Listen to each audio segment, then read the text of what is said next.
As I remember, Adam, it was in this fashion bequeathed to me by will, but for 1,000 crowns, and, as thou sayest, charged my brother on his blessing to breed me well. And there begins my sadness. My brother Jacques, who keeps at school, and reports being scoldingly of his profit, for my part, he keeps me rustically at home.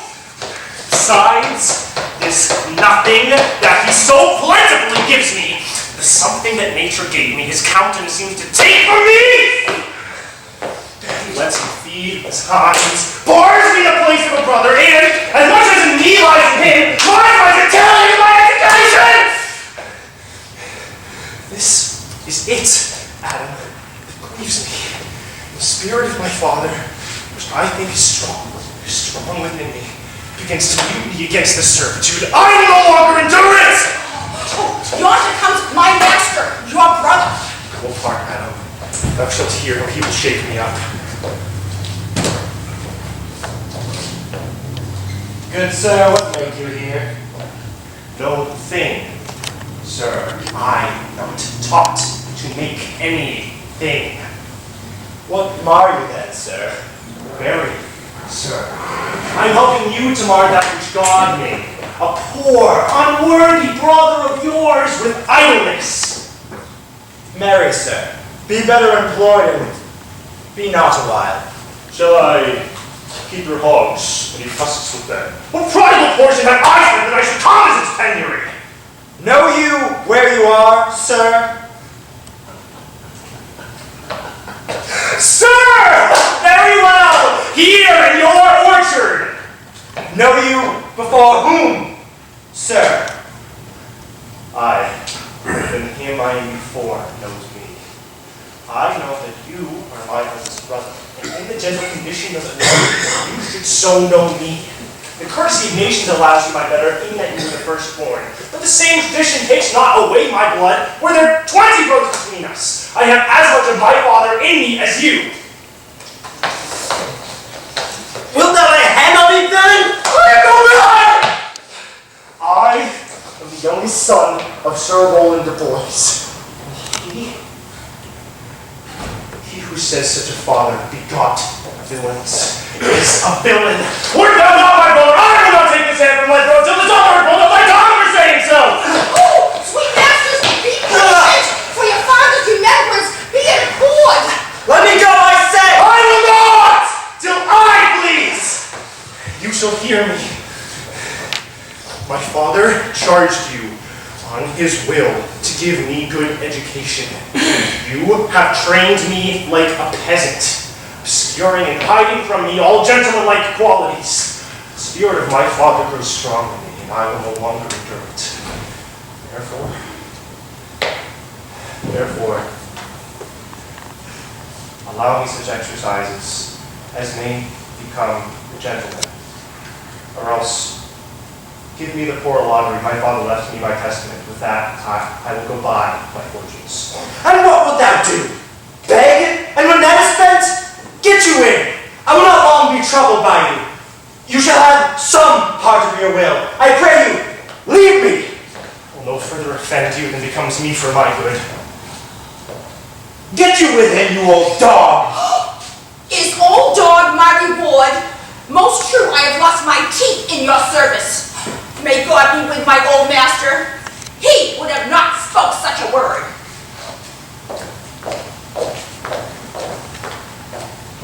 Is it even so? Begin you grow upon me?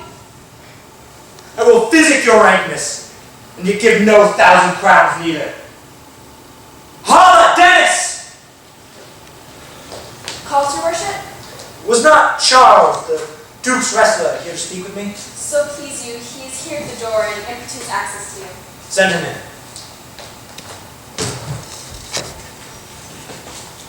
Good morrow!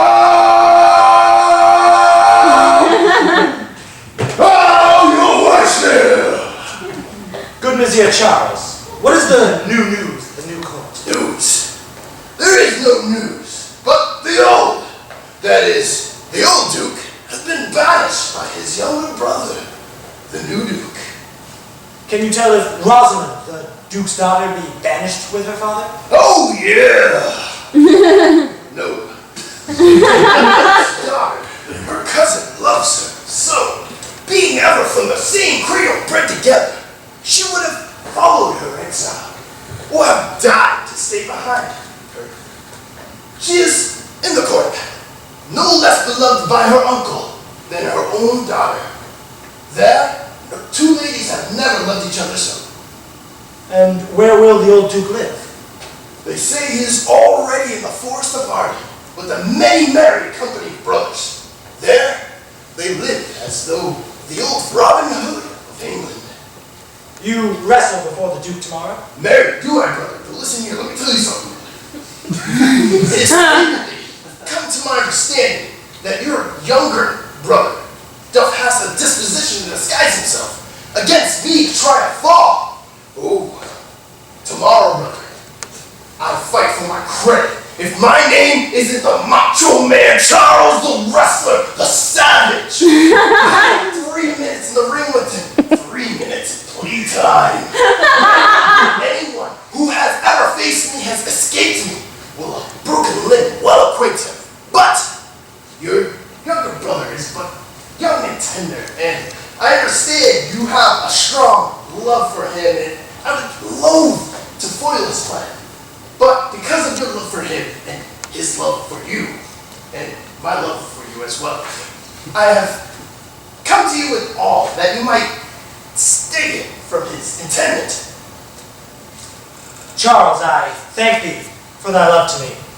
I had myself notice of my brother's purpose herein, and by underhand means labored to dissuade him from it, but he is resolute. I'll tell you, Charles, it is the most stubborn young fellow of France. I assure thee, I had as lief thou didst break his neck as his finger.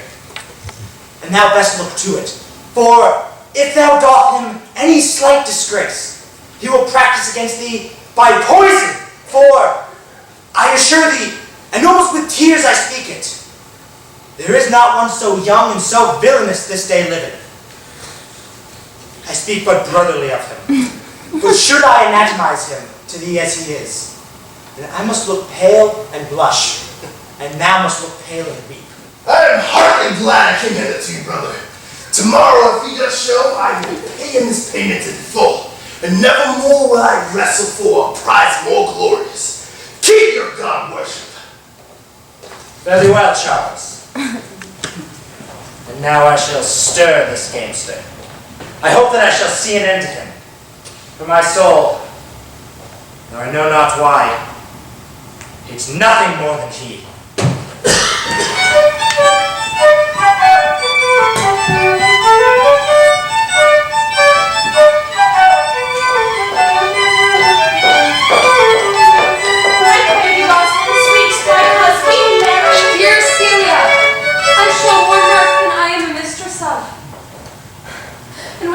I will marry her.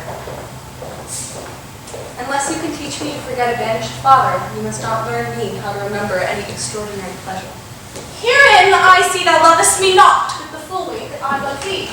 If thy banished father had banished the Duke my father, so thou hadst been still with me, I could have taught my love to take thy father for mine. So wouldst thou, if the truth of thy love to me were so righteously tempered as mine is to thee. Well, I will forget the condition of my estate to rejoice in yours. No, my father hath no child but I, nor none is like to have. And truly when he dies, thou shalt be his heir. For what he hath taken away from thy father perforce, I will render thee again in affection. By mine honor I will. And when I break thy oath, let me turn monster. Therefore, my sweet Rose, my dear Rose, be merry. From henceforth I will, coz, and devise sports. Let me see. What think you of falling in love? Oh, marry, I pretty do, to make sport withal. Mistress, you must come away to your father! You made the messenger. No, by mine honor, but I will keep the gun for you. Where learned you that, O fool? Of a certain knight that swore by his honor they were good pancakes, and swore by his honor the mustard was not. Now I stand to it! The pancakes were not, and the mustard was good. And it was not the knight forsworn. How tell you that and great heap of your knowledge. Aye, narrative, unmuzzle your wisdom. Stand ye both forth now. Stroke your chins, and swear by your beards that I am knave. By our beards, if we had them, thou art. By my knavery, if I had it, then I were. But if you swear by that is not, you are not forsworn. No more was the knight swearing by his honor, for he never had any. Or if he had sworn away before he ever saw those pancakes, or that mustard. Prithee, who is it that thou meanest? One that old Frederick, your father, loves. My father's love is enough to honor him. Speak no more of him, will be whipped for taxation one of these days. The more pity that fools may not speak wisely what wise men do foolishly. By my troth thou sayest true, for since the little wit that fools have was silence, the little foolery that wise men have makes a great show. Ah, here comes Monsieur Le Beau, with his mouth full of news, which he will put on us as pigeons feed their young. Oh, good Monsieur Le Beau, what's the news? Fair princess, you've lost much good sport. Sport? Of what color? What color, madam? How shall I answer you? As wit and fortune will. Or is the destiny's decree? Well said, that was laid on the trowel. Yea, if I keep not my bread. Oh, thou losest thy old smell.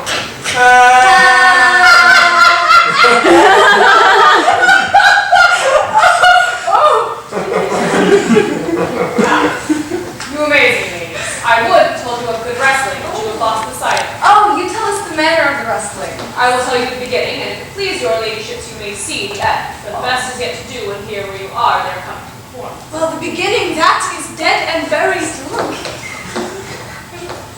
There was an old man and his 3 sons. 3 excellent sons of excellent growth and prosperity. Proper young gentlemen.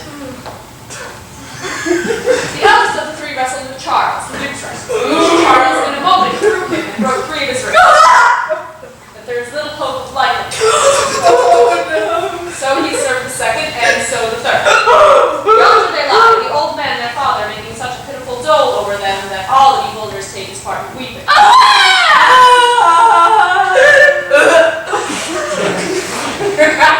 But what of the sport, monsieur, that the ladies have lost? Why this that I speak of? Thus men may grow wiser every day. It is the first that I ever heard breaking of ribs was sport for ladies. Or I promise thee.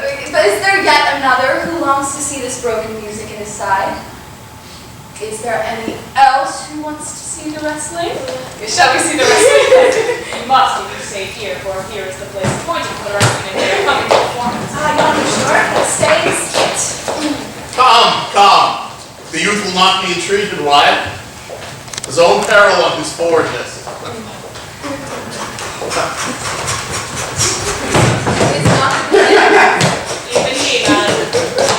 Alas, we don't know, but he looks successfully. Now, daughter. Yeah, you're my cousin. Grab Taylor to see the wrestling. I'm ready. So please do this, You find little delight that I can tell you. There is such odds in the man. The pity of the challenger's youth. I would fain display that he would not be entreated. Speak with him. See if you can move him. Call him hither, good Monsieur Le Beau. Do so. I'll not by.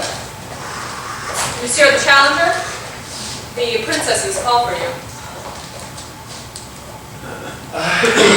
Attend them with all respect and duty. Young sir, have you challenged Charles the wrestler? No, fair princess, he is the general challenger. I come on in as others do to try within the strength of my youth. Gentle sir, your spirits are too old for your years. You have seen cruel proof of this man's strength. If you saw yourself with your eyes or knew yourself with your judgment, the fear of this adventure would counsel you to a more equal enterprise. We pray you, for your own sake, to give over this attempt. Do, young sir. I beseech you, punish me not with your hard thoughts, wherein I confess me much guilty to deny so fair and excellent ladies anything. But let your gentle wishes and fair eyes go with me to my trial, wherein if I be foiled, there is but one shame, who's never gracious. Killed one dead, who's willing to be so. I shall do my friends no injury. I have none to lament me. The world no harm, for in it I have nothing. The The little strength I have, I would it were with you. And mine to eke out hers. Woo! Come now! Here's this young down your face so we can snap into like a Slim Jim. Ready to die! Ready, sir! Let's go! Have a bit of our laws working! Now, what is it to be that speed, young man? I would I were invisible to catch this strong fellow by the leg.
Augusta, Charles, Macho, spare him away.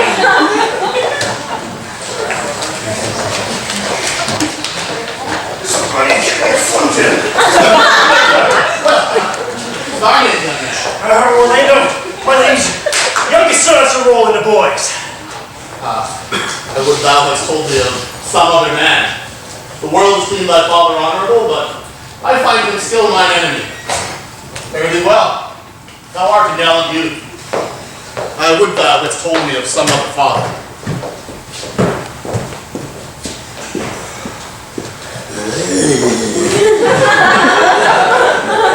Were I my father cousin, I'd do this. I am more proud to be Sir Roland's son and would not change that calling to the adopted heir of Frederick. Well, my father loves Sir Roland as his soul. All the world was of your father's son. Had I before known this young man's son, I should have given his tears into entreaties, ere he should thus adventure. Let us go thank him and encourage him. My father's rough and envious disposition sticks me at heart. Gentle sir, you have well deserved. If you do keep your promises in love, but justly as you have exceeded all promise, your mistress shall be happy.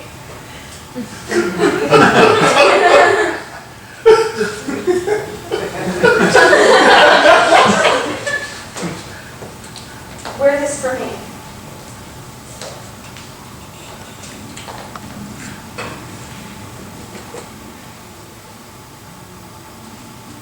Shall we go, Prince? Aye.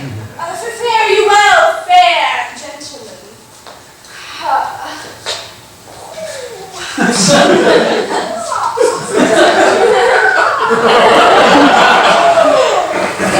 Can I not say I thank you? My better parts are all thrown down. That which here stands up to the point mere lifeless block. Oh, he calls us back.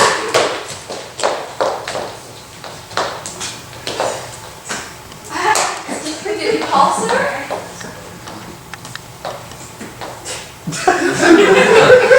Sir, you have wrestled well. You have overthrown more than your enemies. Will you go, cuz? I have a few. Very well.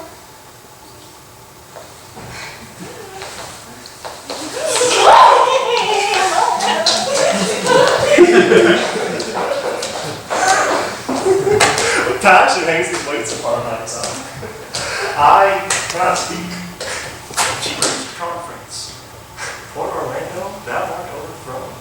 Sir, I do in friendship counsel you to leave this place. Albeit you deserved high commendation, true applause, and love, yet such is now the Duke's condition that he misconstrues all that you have done. I thank you. Pray, tell me this. Which of the two is daughter of the Duke that he was at the wrestling? Neither his daughter, if we judge by manners, but indeed the lesser. is his daughter. The uncle of his daughter to the banished Duke, here detained by her usurping uncle to keep his daughter company. His love is dearer than the natural bond of sister. But I can tell you that of late the Duke hath taken his pleasure against his gentle niece, founded upon no other argument but that the people praise her for her virtues and pity her for her good father's sake, and on my life his malice against the lady will suddenly break forth. Sir, fare you well. Hereafter in a better world than this, I shall desire more love and knowledge of you. Rest much bound to you. Fare you well. Thus must I, from the smoke unto the smother, from tyrant Duke to a tyrant brother. Heavenly Rosalind.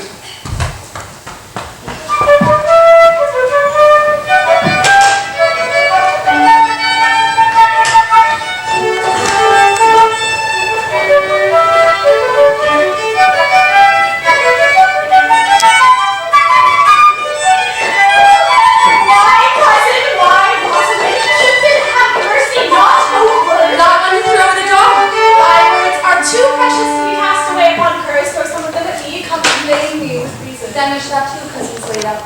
When the one is laid for a reason, and the other without her. That is all this for your father.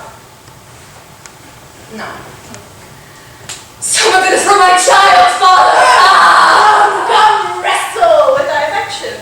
They take the part of better wrestler than myself, macho me! How good a wish upon you. You will try in time, in despite of a fall. Turning these jests out of service, let us talk in good earnest. Is it possible on such a sudden? Mistress, dispatch you with your safest haste, and get you from our court. Me, uncle?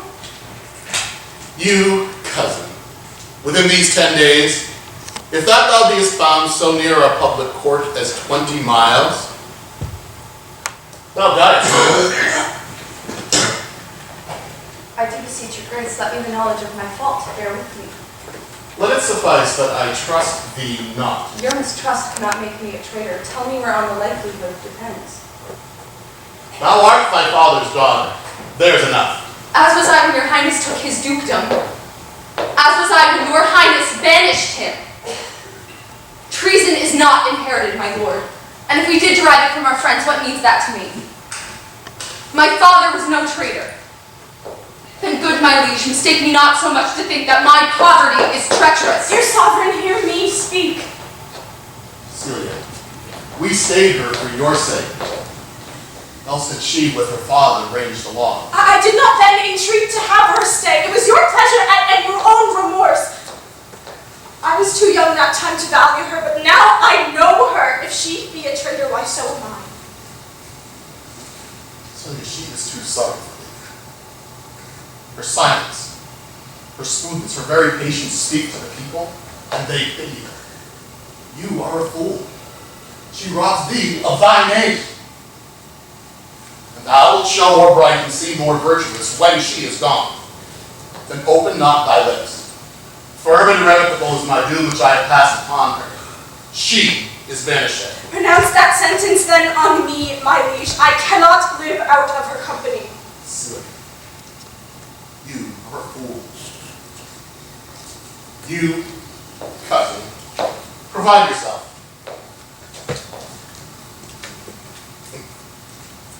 Outstay the time, and upon mine honor, and in the greatness of my word, you die.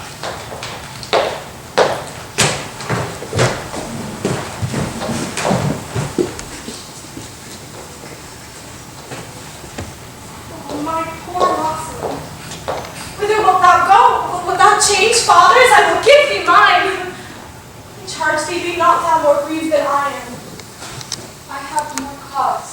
No, have not. Prithee, be cheerful. Knowest thou not the Duke hath banished me, his daughter? That he has not. No, hath not. Rosalind, then lacks the love that teaches thee that thou and I am one. Shall we be sundered? Shall we part, sweet girl? No. Let my father seek another heir. Therefore devise with me how we may fly. Why? Whither shall we go? To seek my uncle in the forest of Arden. Alas, what danger will it be to us maids as we are to travel forth so far? Beauty provoketh thee sooner than gold.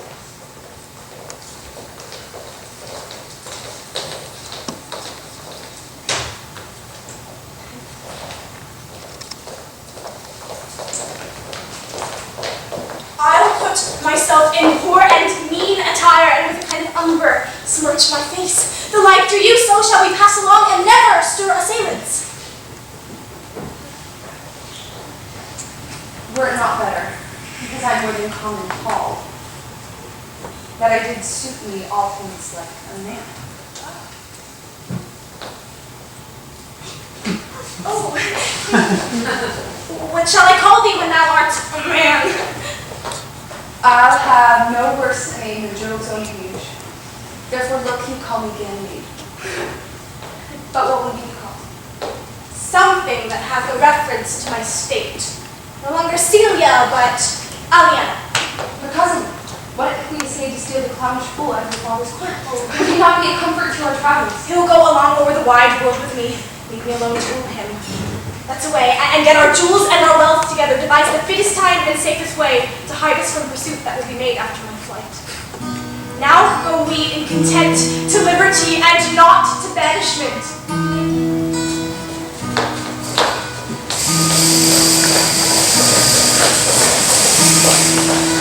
Sunshine on my shoulders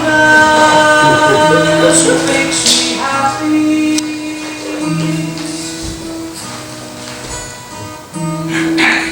Sunshine in my eyes can make me cry.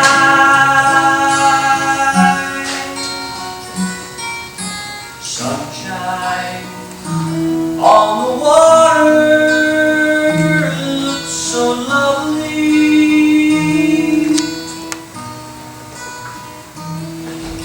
Sunshine almost always makes me high.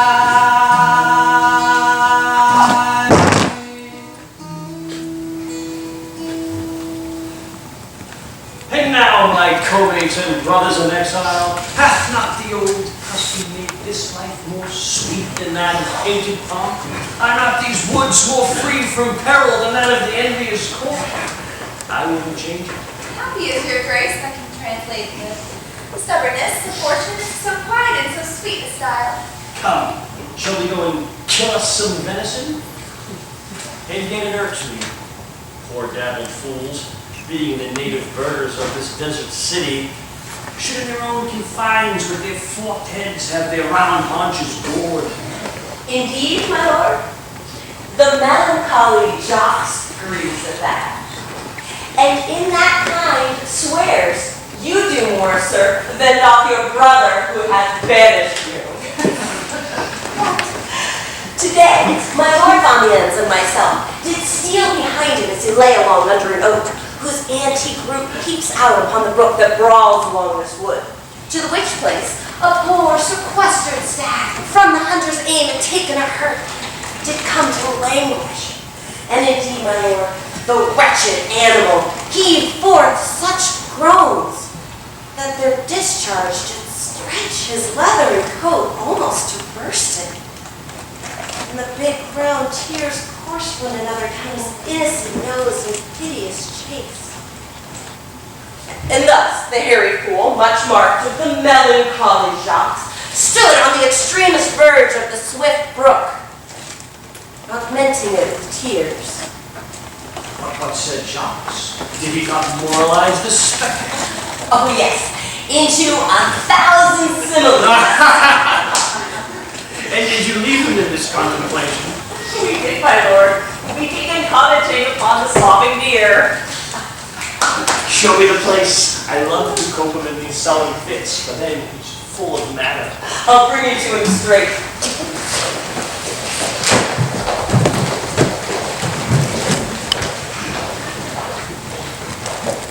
Can it be possible that no one saw them? That cannot be. I cannot hear of any that did see her. The ladies, her attendants of her chamber, saw her abed, and in the morning early they found the bed untreasured of the mistress. My lord, the Rhenish clown at whom so oft your grace was wont to laugh is also missing. Hesperia, the prince's gentlewoman, secretly confessed that she overheard your daughter and her cousin much commend the parts and graces of the wrestler that did but lately foil the sinewy Charles, and she believes that wherever they have gone, that be surely in the company. Send to his brother Fetch that gallant hither. If he be absent, bring his brother to me. I will make him find him. Do this suddenly, and let not search and inquisition quail to bring again these foolish runaways. Begone, with haste.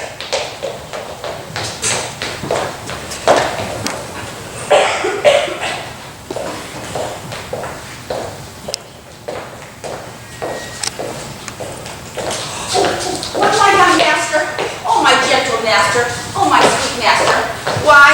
What make you here? Why are you so virtuous? Oh, what a world is this, when what is comely envenoms him that bears it. Why? What's the matter? Oh, unhappy youth, come not within these doors. Within this roof the enemy of all your graces lives. Your brother. No, no brother. Yet the son, yet not the son. I will not call him son of whom I was about to call his father. Have heard your praises, and this very night he means to burn the lodging where you used to lie, and you within it. This house is but a butchery. Abhor it, fear it, do not enter it. Why, whither, Adam, wouldst thou have me go? No matter whither, so you come not here. What, wouldst thou have me go beg my food? Or with a base and boisterous sword and course of evil slipping on the common road? I'd rather will subject me to the malice of a diverted blood and bloody brother. But do not so, master, do not so. I have 500 crowns, the thrifty hire I saved under your father. Take that, and he that doth the raven steed, yet profitably caters for the sparrow, be comfort for my age. Here is the gold, and all this I give thee. Let me be your servant. Though I look old, yet I am strong and lusty. Good old man, how well in thee appears the constant service of the antique world, when service sweat for duty, not for need, but come then, we'll go along together. Oh, master, go on, and I will follow thee to my last gasp with truth and loyalty. It's the first day of my life. Swear I was born right in the doorway. Don't know where I am, don't know where I've been, but I know where I want to go. So I thought I'd let you know. These things take forever, I especially ask them. I realize that I need you, and I want you to guide me. Oh. Don't you better call me like the spirits. I care not for my spirits if my legs were not weary. I could find it in my heart to disgrace my man's power and to cry like a woman, but I must comfort the weaker vessel. Redoubled prose ought to show itself courageous to my hope. Therefore courage, good Aliena. I pray you, bear with me. I cannot go no further. For my part, I'd rather bear with you than bury you. Yes, sure, no crossified to bury you, for I think you have no money in your purse. This is the forest of Arden. Aye, now I'm in Arden. The more fool I was in a better place when I was at home. The travelers must be content. Aye, be so, good touchstone. Look you, who comes? That is the way to make her scorn you still. Oh, Corin, that thou knowest how I do love her. Hardly guess, for I have loved her now. But if thy love were ever like to mine, how many actions most ridiculous hast thou been drawn to by thy fantasy? To 1,000 that I have forgotten. Oh, thou didst then never love so heartily. If thou rememberest not the slightest folly that ever love did make thee run into, thou hast not loved. Or if thou hast not sat as I do now, wearying thy hearer's ear in thy mistress' praise, thou hast not loved. Or if thou hast not broke from company abruptly, as my passion now makes me, thou hast not loved. Phoebe! Phoebe! Alas, poor shepherd. By searching the bag one day, my heart adventure found my own. In thy mind. I remember when I was in love, and I broke my sword upon a stone and bid him take that for coming at night to Jane's smiles. And I remember the kissing of her backlet, and the cow's duds that her pretty chopped hands and milked. And I remember the wooing of a peace card instead of her, from whom I took 2 cards. Giving her them again, said with weeping tears, I said with weeping tears! Wear these, for my sake. We that are true lovers run into strange papers, but as all is mortal in nature, so all nature in love is mortal in folly. Thou speakest wiser than thou art thereof. Nay, I shall never be wearing my own wit till I break my shins against it. Jove, this shepherd's passion is much upon my fashion. And mine, but it grows something stale with me. I pray you one of you question yond woman if she for gold will give us any food. I faint almost to death. Oh, you clown! Peace, you fool! He's not my kinsman. Who calls? You're better, sir. Else are they very wretched. I said peace. Good evening to you, friend. And to you, gentle sir. And to you all.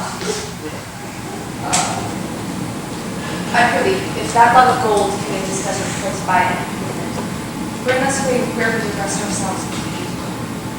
Here is a young maid with travel, much oppressed and faint for supper. Fair sir, I pity her, and wish for her sake more than for my own. My fortunes were more able to relieve her. But I am shepherd to another man and do not shear the fleeces that I graze. My master is of a churlish disposition, and little recks to find the way to heaven by doing deeds of hospitality. Besides, his coat and bounds of meat are on sale now, and there are no sheep coats. Now, by reason of his absence, there is nothing that you will feed on, but what is come see? In my voice most welcome shall you be. What is he that shall buy the pasture of the flock? That young slave that you saw here but erewhile, that who cares remind anything. I prithee, if it stand with honesty, buy thou the cottage, the pasture, and the flock, and thou shalt have inventory of us. And we will mend thy wages. I like this place, and willingly could waste my time in it. Assuredly, the thing is to be sold.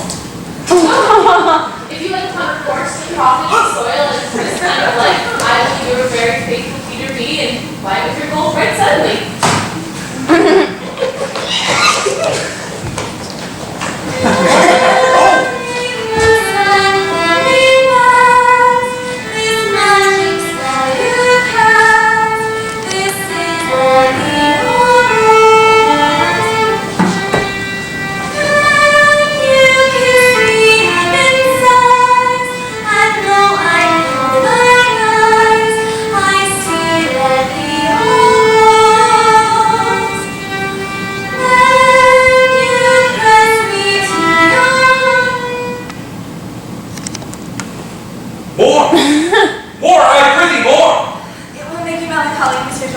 I beg.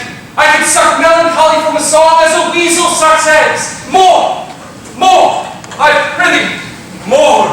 My voice is ragged. I know I cannot please you. I do not desire you to please me. I desire you to sing. Come, more! Another stanza. Call you them stanzas? What you will, Mr. Jacques. Nay, I care not for their names. They owe me nothing. Will you sing? Or your request than to please myself. Well then, I beg any man. Sing, and those who will not, hold your tongues. I'll finish the song. Lord, cover the well. The Duke will drink under this tree. You've been all day to look for you. Right, then all the state will avoid him. Come, Warble, come! And when you sing, you'll sing from above. Every day words seem to turn into those songs. Give your heart and soul to me, and life will always be la vie en rose. I have a verse of this note. I made it yesterday in despite of my invention. I'll sing it. Thus it goes. If it shall come to pass that any man turn ass, leaving his wealth at ease, a stubborn will to please, doctumen, here shall he see gross fools as he, and he shall come to me.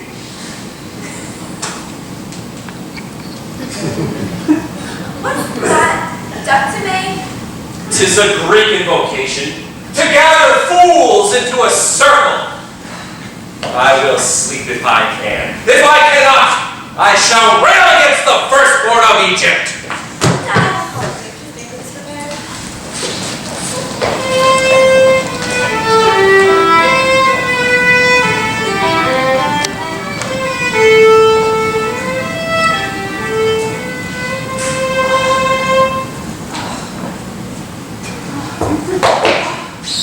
Master! Oh, dear master! I can go no further. Oh, I die for food. Oh, here, lie I down and measure out my grave. Farewell, kind master. Why, how now, Adam? Greater heart in thee? Come on, live a little! Comfort a little! Cheer yourself a little! This uncouth forest yield anything savage. I will either be food for it, or bring it, or food to thee. For my sake, be comfortable. Hold death a while at the arm's end, I will be here with thee presently. And if I bring thee back without something to eat, I will give thee leave to die. But if thou diest before I come, thou art a mocker of my labor!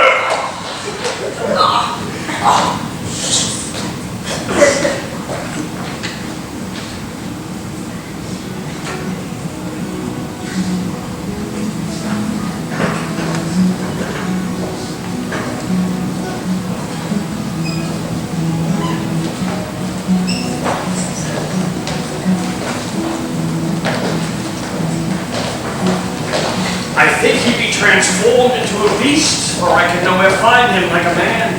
My lord, he is but even now gone hence. Here he was merry, hearing of the song. Go see him, tell him I will speak with him.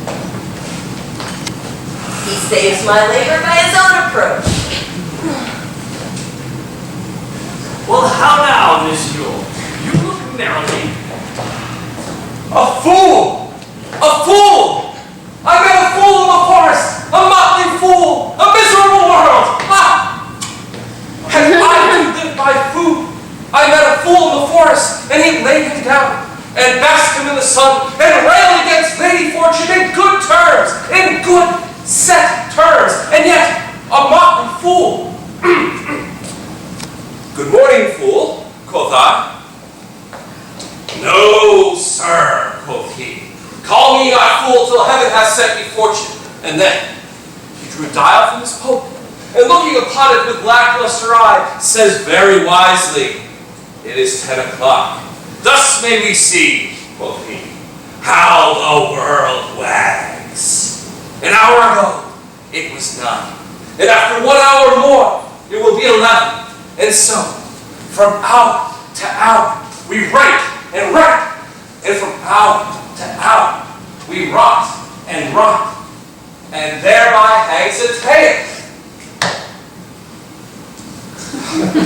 When I hear the fool thus moral on the time, my lungs began to crow like a chanticleer. The fools should be thus deep contemplated. And at last sans intermission for an hour by this dial. Oh, worthy fool! Oh, noble fool!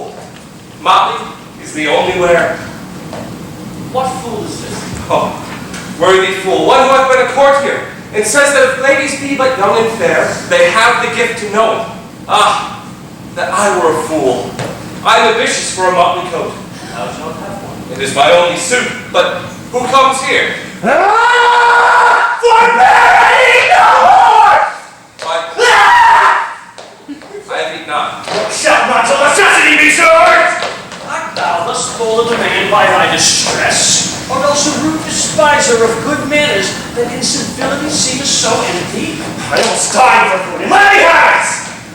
I'll sit down and feed, and welcome to our table. Speak me so gently. Pardon me, I pray you.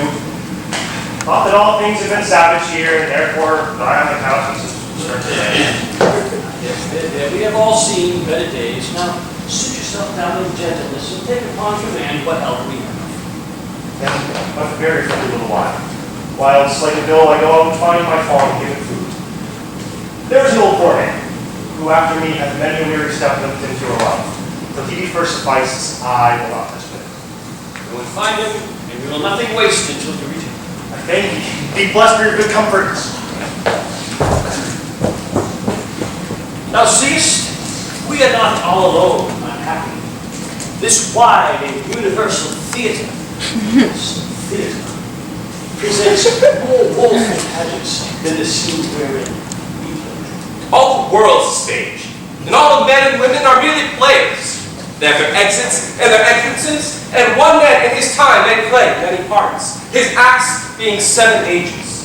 The first, the infant, mewling and puking in the nurse's arms. And then, the schoolboy, with satchel on back and shining morning face, creeping like snail, unwillingly to school. And then, the lover, sighing like a furnace with a woeful ballad made to his mistress' eyebrow. And then, the soldier, full of strange oaths and bearded like the pard, jealous in armor, sudden and quick in quarrel, seeking a bold reputation, even in the cannon's mouth. Then, the justice, with fair round belly, and good kid in line, eyes severe, and beard of fierce, formal cut. Full of wise instances in modern saws and so he plays his part. The 6th age shifts to the lean and slippered pantaloon.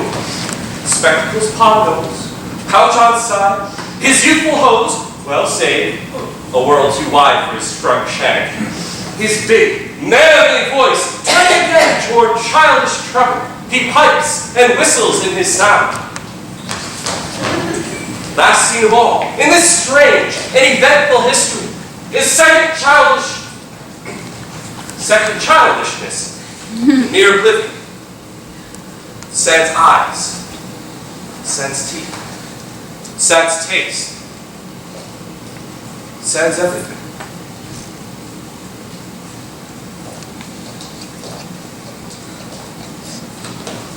Welcome, welcome, welcome. Set down your venerable burden and let them feed. I'm glad you thank you, but so had you me, I scarce can thank you for myself. But welcome, and fall too. I will not yet bother you about your fortunes, but for now, play music, and good cousins, sing.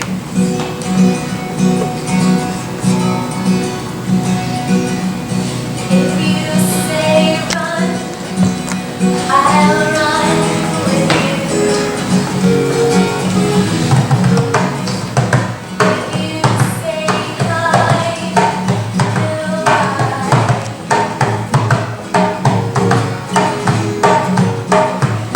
Because my love for you breaks my heart.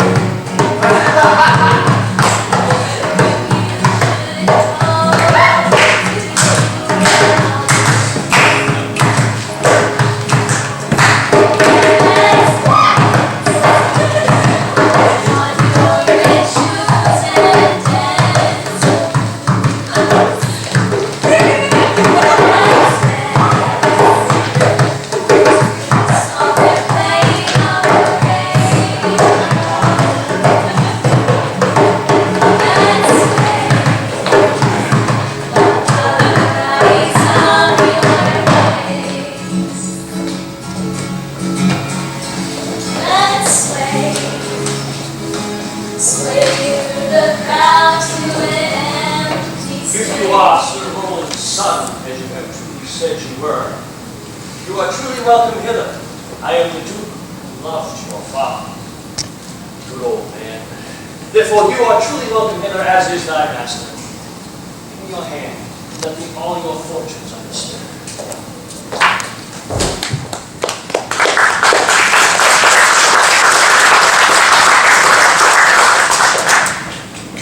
Not seeing saints? Sir, that will not do! Find thy brother wheresoever he is. Seek him with candle. Bring him dead or living within this 12-month, or turn thou no more to seek a living in our territory. Oh, that your highness knew my heart in this. I never loved my brother in my life. More villain thou. Well, push him out of doors, and let my officers of such a nature make an extent upon his house and lands. Do this suddenly, and turn him going.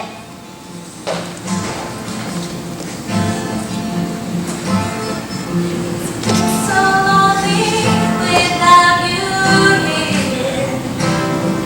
Like a bird without a song. Nothing can stop these lonely tears from falling. Tell me, baby, where did I go wrong? I put my arms around that boy I see. They don't remind me of you. Went to the doctor, guess what told me? Said, girl, you better try to have fun no matter what you do.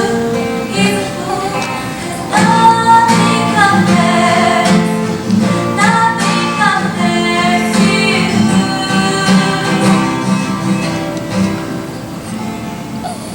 And there I burst in witness of my love. Rosalind, these trees shall be my books. In their barks, my thoughts I'll character. Every eye which in this forest looks shall see thy virtue witnessed everywhere. On Orlando, on every tree, the fair, the chaste, and unexpressive sheep.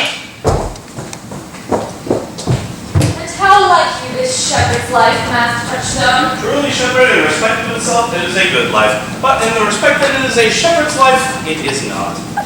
Hast any philosophy in thee, shepherd? No more but that I know, the more one sickens, the worse at ease he is. That he that wants means, money, and content without 3 good friends, property of rain is to wet and fire to burn, that good pasture makes fat sheep, and that a great cause of the night is lack of sun. Such a one is a natural philosopher. What's the third court, shepherd? No, truly. Then thou art damned! Truly, thou art damned like an ill-roasted egg, all on one side. For not being at court, for reason. Why, thou wast never in court. Thou never sawest good manners. If thou never sawest good manners, thy manners must be wicked. And wickedness is sin, and sin is damnation. Thou art in a parlous state, shepherd. Now the touchstone. Those that are good manners at the court are as ridiculous in the country as behavior in the country is most mockable at the court. You say you salute not at the court, but you kiss your hand. That gesture would be uncleanly in courtiers or shepherds. Instance, briefly come instance. Why we are still handling our ewes and their Feldino are greasy. Then do not your courtiers hand sweat? And is not the grease of a mutton as wholesome as the sweat of a man? Shallow, a better instance, I say, come. No too coarsely a wit for me. Sir, I am a true laborer. I earn that I eat, get that I wear, owe no man hate, envy no man's happiness, glad of other man's good, content with my harm and enriched of my pride is to see my youth's graves and my land suffer. Here comes the Master Gandy, my precious brother. From the east to the western end, no jewel is like Rosalind. Her worth being mounted on the whip through all the world bears Rosalind. All the pictures fairest line are but black to Rosalind. Close enough. Let no fair be kept in mind, but the fair of Rosalind. I'll rhyme you so. 8 years together. Dinners and suppers and sleeping hours accepted. It is the right butter woman's rank to market. Out, fool! But taste! If a heart do lack a hide, let it seek out Rosalind. If the cat will after kind, so be sure will Rosalind. Winter garments must be lined, so must tender Rosalind. Lady in a grief was sheath and bind, then to cart with Rosalind. This is the very caliber verse. Why do you infect yourself with them?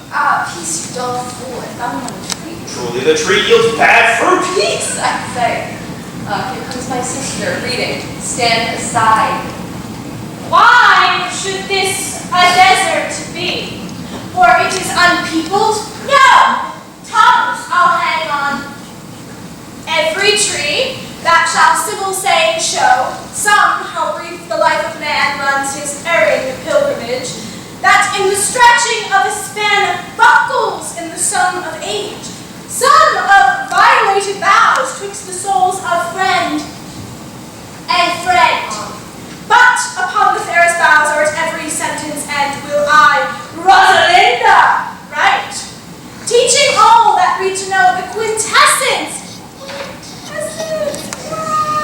from every slight heavenward in little show. Thus Rosalind of many parts by heavenly sign-on was devised, of many faces, eyes, and hearts, to have the touches dearest prized. Heaven would that these gifts should have, and I to live and die her slave. Oh, most gentle pulpiter. What tedious conflict of love have you wearied your parishioners withal, and never cried? Have patience, good people. Oh, how now? Go back, little friends, shepherd. Go with her, sirrah. Come, shepherd, let us make an honorable retreat, yet not with bag and baggage, but with scrimmage. Didst thou hear these verses? Oh, yes, I heard them all, and more too. For some of them have been enough more than the verses would bear. Ah, true, you who have done this. This is true. And the chain that you once wore about his neck. Ooh, change you comer! I pity whom? Oh, Lord, it is a hard matter for friends to meet, but mountains may be removed with earthquakes and so encountered. Is it possible? Nay, I pity now come over to charity and tell me who it is quickly. Wonderful!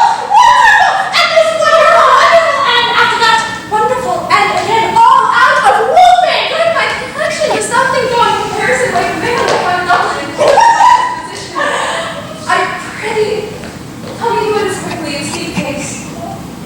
Oh, come on! I wish I could stammer that thou might pour this concealed man out of that thy mouth like wine out of a narrow mouth bottle.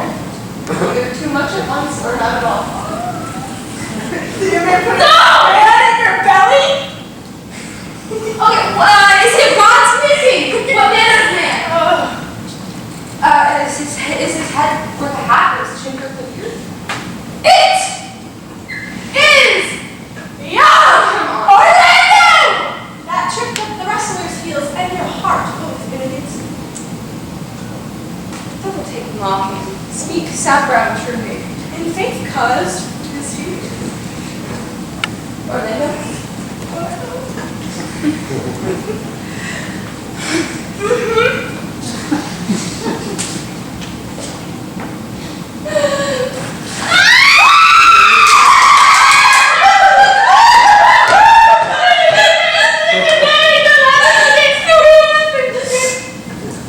What shall I do with my Dublin at home? What did he when thou sawest him? What's that piece? How looked he? Where went? I tell you! Did he ask for me? How hard is he with me? What shall I do? Answer me in one word! You must borrow me gargantua's mouth first. 'Tis a word too great of any mouth of this age size to say I and no to these particulars is more than to answer in a catechism. But doth he know that I'm in this horse and dressed in man's apparel? Let's see as freshly as he did make Christmas. Oh, it is as easy to count enemies as to resolve the propositions of a lover. But take a taste in my finding him and relish it with good observance. I found him under a tree, a dropped acorn. Well, it may well be called Jove's tree when it drops forth such fruit. Give me audience, good madame. Oh, proceed. There lay he, stretched along like a wounded knight. Oh, you just see such a sight, it well becomes the ground. I pray, cry hollow to thy tongue, it curveth unseasonably. He was furnished like a hunter. I would sing my song without a burden, but thou bringest me out of tune. Do you know I am a woman? When I think I must speak, say on. Now bring me out. No! No! Soft, comes he not here? What is he? Sleep by a nook. I pray you, mar no more trees with writing love songs on their bark. I pray you, mar no more my verses with reading them ill-favoredly! Rosalind is your love's name? Yes, just. I do not like her name. There was no thought of pleasing you when she was christened. And what stature is she of? Just as high as my heart. You have a nimble Would you sit down with me? We two shall rail against our mistress, the world, and all our misery. I will chide no breather in this world but myself, against whom I know most faults. The worst fault you have is to be in love. 'Tis a fault I will not change for your best virtue. Weary of you. By my troth, I was searching for a fool when I did meet thee. Oh, he is drowned in the brook. Look within and you shall see him. There I shall see mine own figure. Which I take to be a fool! I will marry with you no more! Consider love! I'm glad at your departure. Adieu, good Monsieur Melancholy. I will speak to him like a saucy lackey, and under that habit play me.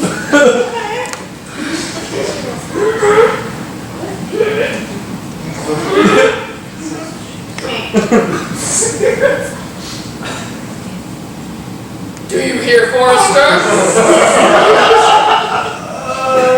Very well. What would you? What is the clock? You should ask me what time it is. I'm flying for it. Well, then there is no true lover in the forest. Else sighing every minute and groaning every hour would detect the lazy foot of time as well as a clock of us. Where go you, pretty? With the shepherdess, my sister, here in the skirts of the forest, like fringe upon a petticoat. What? Are you,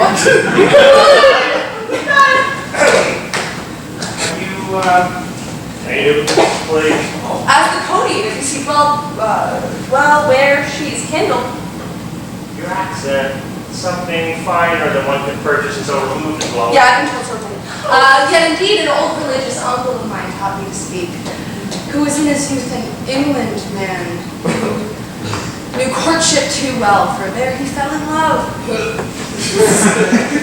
I've heard him read my lectures against it, and I thank God that I am not a woman, to be touched by as many giddy offenses as he hath generally taxed their whole sex withal.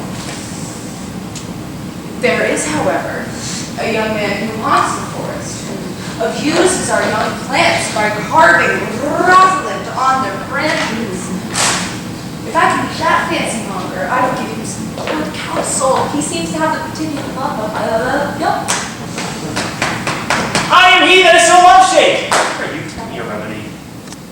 You have none of my uncle's marks upon you. He taught me how to know a man in love, of which King of Russians, I'm sure you're not prisoner. What were his marks?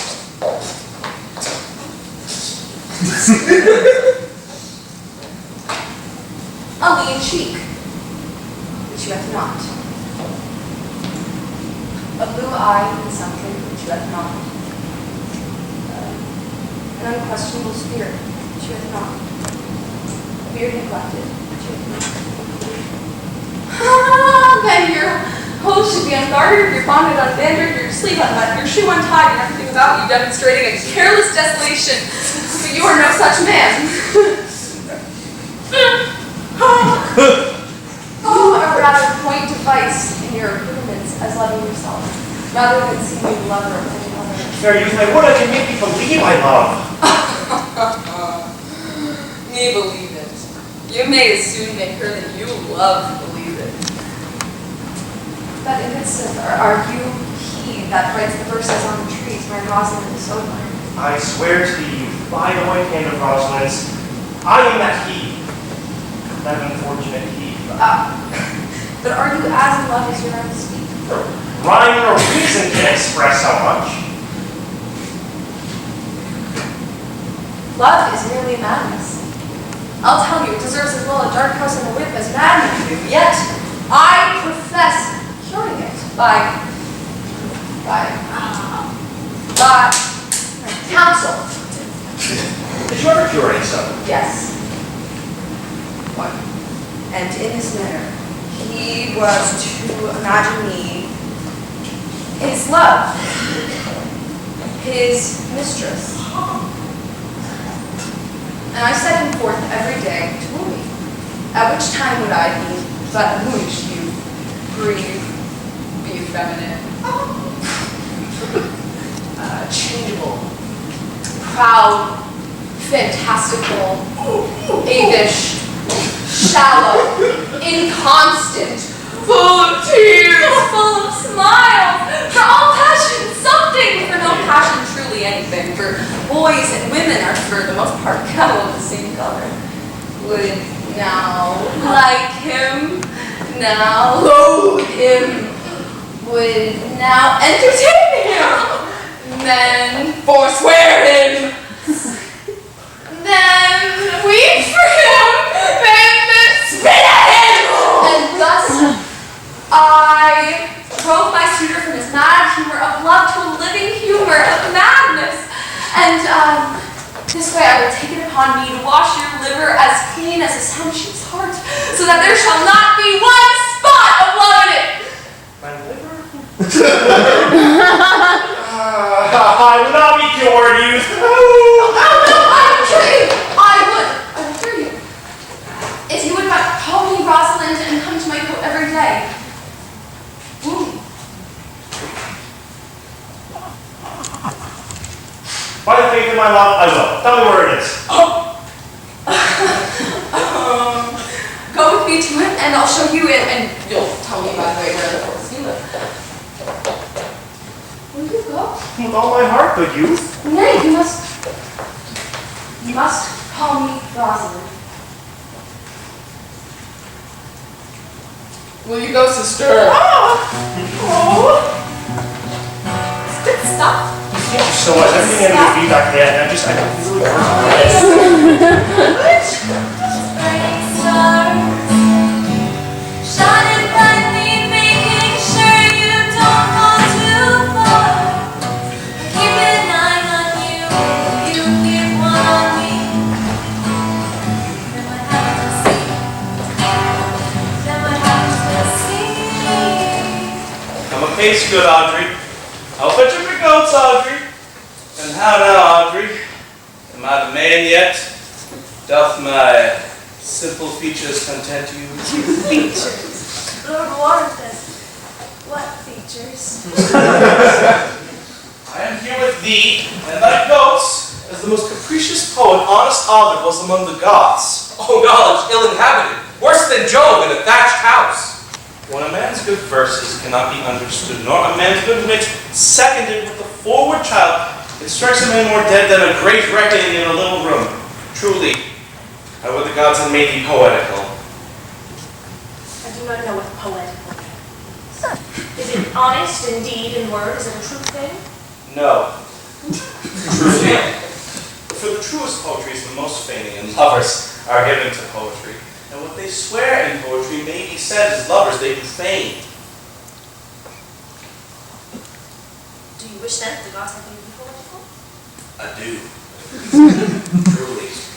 For thou swearest to me thou art honest. Now, if thou art a poet, I might have some hope thou didst speak. honest. No!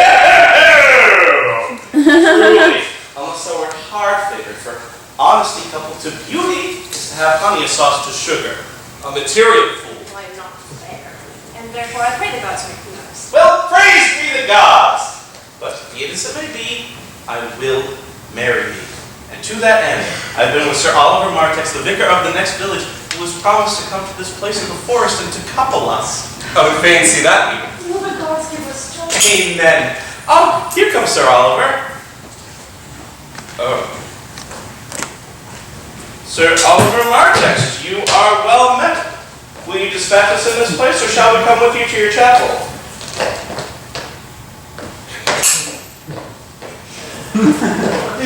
Is there none here to give the woman? I will not take her on gift of any man. Oh, she must be given for the marriage to be lawful. Proceed. I will give her. Good evening. Good master, what you call it? How do you do? You are very well met. God idle you for your last company. I am very glad to see you. Will you be married, Motley? As the ox has his bow, the horse his curve, and the falcon her bells, so man has his desires. And as the pigeon bills, so wedlock would be nibbling.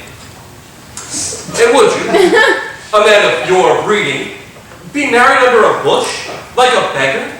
Get you to a church and have a good priest that will tell you what marriage is. This fellow will but join you together as they join together wainscot, and one of you shall prove a shrunk family, and like green timber, work. I am not of the mind, but I were better to be married by him than of another. For he is not like to marry me well. And not being well married, it will be a good excuse for me hereafter to leave my wife. Come with me, good sir, and I will give thee counsel. Come, Audrey, we must be married or we live in bawdry. Farewell, good master Oliver. Not, oh sweet Oliver, oh brave Oliver, leave me not behind, but wind away. Be gone, I say! I will not be wedding with thee! 'Tis no matter. Ne'er a fantastical knave as these will flout me of my calling.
All's brave that youth mounts and folly guides.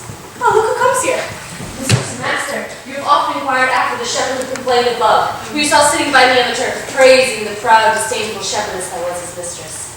Well, what of him? You will see a pageant truly played between the pale complexion of true love and the red glow of scorn and proud disdain. Go hence a little, and I shall conduct you, if you will mark it. Oh, come, let us remove. Sweet Phoebe, do not scorn me. Do not, Phoebe. Say you love me not, but say not so in bitterness. The common executioner, whose heart the accustomed sight of death makes hard, falls not the axe upon the humbled neck, but first begs pardon. Will you sterner be than he who dies and lives by bloody I tricks? will not be thy executioner! I fly thee, for I would not injure thee. Thou tellest me there is murder in mine eye?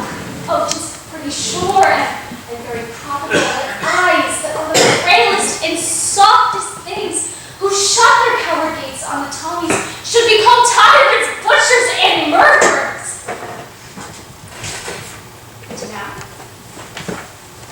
Now I do frown on thee with all my heart. And if thou sayest that my eyes can wound, why not let them kill thee? My counterfeit is swoon, why fall down if thou canst not? Oh, for shame, and lie not to say that my eyes are murderers. Now show me the wound that my eyes may. I scratch thee but with a pin, and there remains some scar of it. But my eyes, which I have darted at thee, hurt thee not. I am sure there is no force in eyes that can do hurt. Oh, dear Phoebe, if ever, as that ever may be near, you meet in some fresh cheek the power of fancy, then shall you know the wounds invisible love's keen arrows make. Till that time, come thou not near me. And why, I pray you? Who might your mother be, that you insult, exalt, and all at once over the wretched? What though you have no beauty?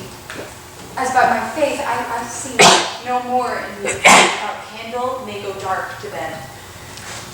Must you be therefore proud and pitiless? Oh, listen. Why? What mean you this? Why do you look on me? I see no more in you than in the ordinary picture still work. I'll tell you a little life I think she needs to catch my eye too.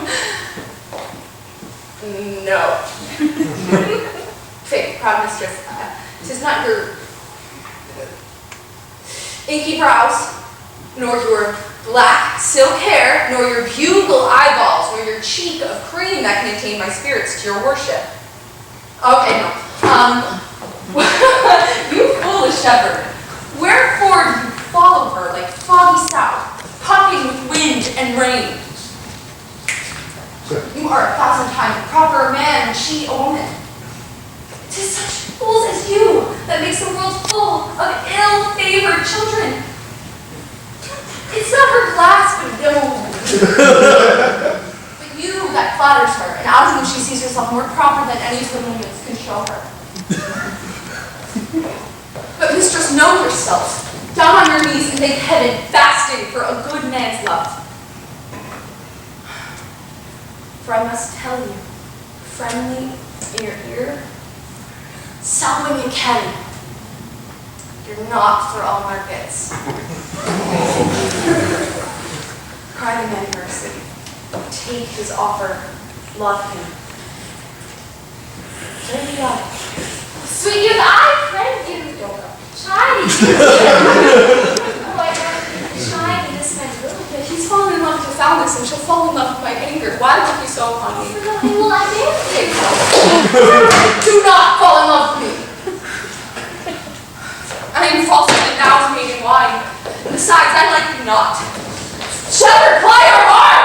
Shepherd is look on her with him, or with him better. Be not proud. Come.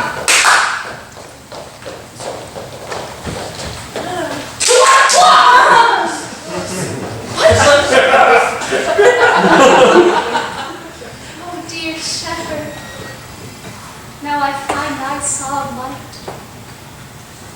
Whoever loved who loved not at first sight. Sweet Phoebe, What sayest thou, Sweet Phoebe, pity me. I am sorry for me, gentle Sylvius. I would have you. Oh, I never covetousness. So holy and perfect is my Those love. now the you that spoke to me a while. Not very well, but I've met him often.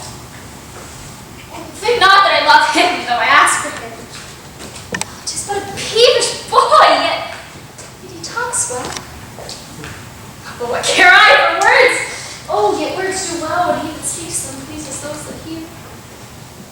Oh, 'tis a pretty youth, but not very pretty. Oh, and he is proud, and yet his pride becomes him. Oh, he'll make a proper man. The best thing in him is his complexion. And fast within his tongue did make offenses, I did heal it up. He's not yet so tall, but yet he is tall for his years, and his leg is so yet as well. There be some women Sylvius happily marked him in parcels as I did would have gone near to fall in love with him, but I neither hate him not nor love him not. And yet I have more cause to hate than I do to love. For what had he to do to shine me? He said that my eyes were black and my hair black, and now I am remembered scorned. I will write to him a very taunting letter, and thou shalt bear it. Wilt thou, Sylvius? Phoebe, with all my heart. All right, assert. The matters in my head and in my heart. Very passing and short. Go, Sylvius.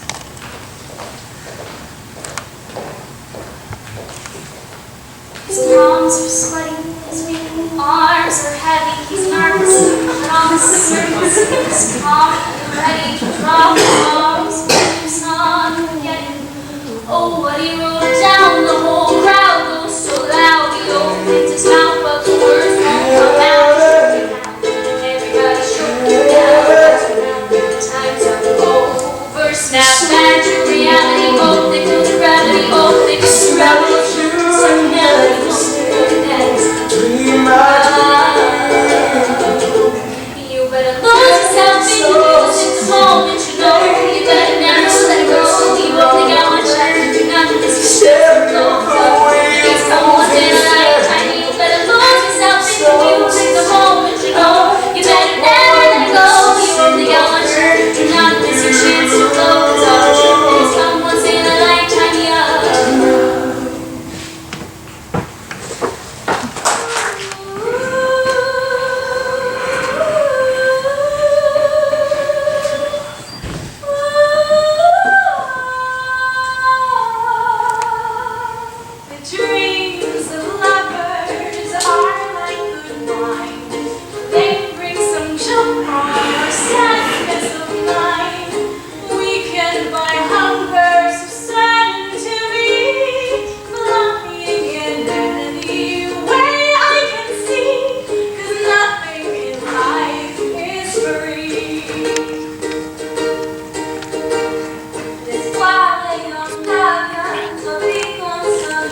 Fair youth, let me be better acquainted with thee.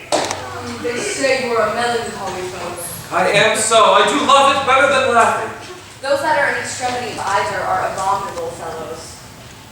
My melancholy is not that of the scholars, which is emulation, nor of the musicians, which is fantastical, nor indeed of the courtiers, which is proud, or the soldiers, which is ambitious, but rather a melancholy of my own, extracted from many simples, compounded from many objects, in the often contemplation of my travels, the often contemplation of which wraps me in most humorous silence. Oh, a traveler. By my faith, you have great reason to be sad. I fear you have sold your own lands to see other men's. Why then, to have nothing to see much as to have rich eyes and poor hands. I have gained by experience. And your experience makes you sad. I'd rather have a fool to make me happy than experience to make me sad. And to travel for it too. Good day and happiness, dear Rosalind! And God be with you, and we speak in blank verse.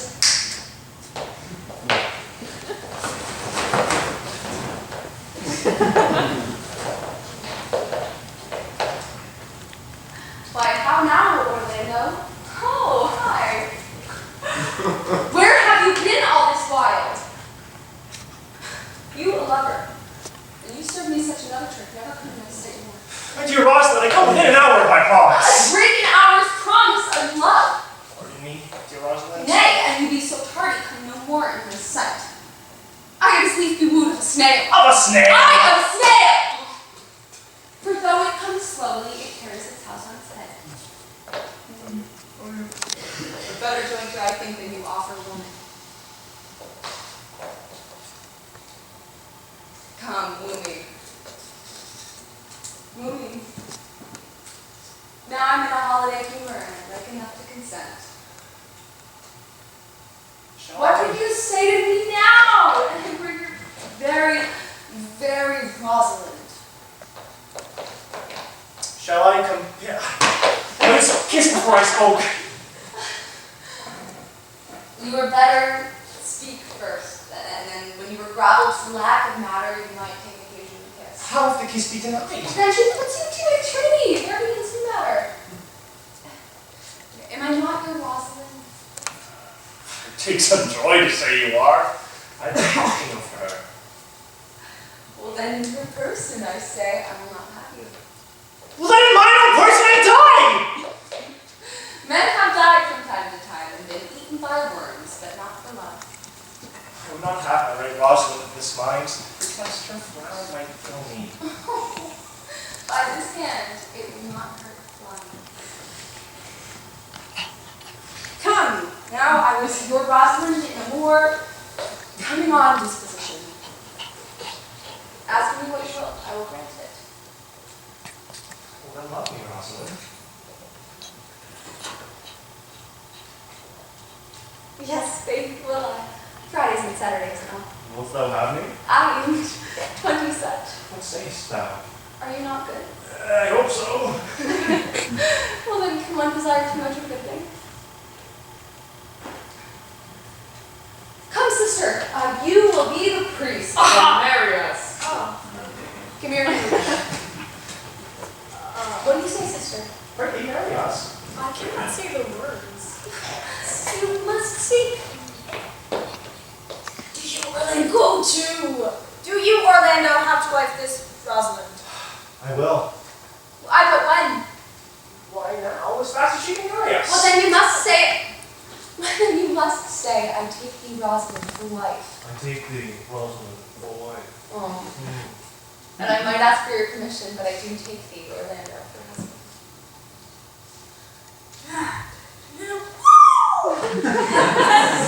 Nailed it! How long will you have her after you have possessed her? Why, forever and a day. Say a day without forever. No, Orlando. Men are April when they woo and December when they wed. Maids are May when they're maids. The sky changes when they're waters. For these 2 hours, I must leave you, Rosalind. Alas, dear love, I cannot lack thee for 2 hours. I must attend the Duke at dinner. By 2 o'clock, I will be with thee again. By my troth, and in good earnest, and so God mend me, and by all pretty oaths that are not dangerous. If you break one jot of your promise or come 1 minute behind your hour, I will think you the most pathetic break promise and the most hollow lover and the most unworthy of her that you call Rosalind, that may be chosen after vanity and faithful. Therefore, beware my censure. Okay, just please keep your promise. No less religion than if thou wert conceived by Rosalind.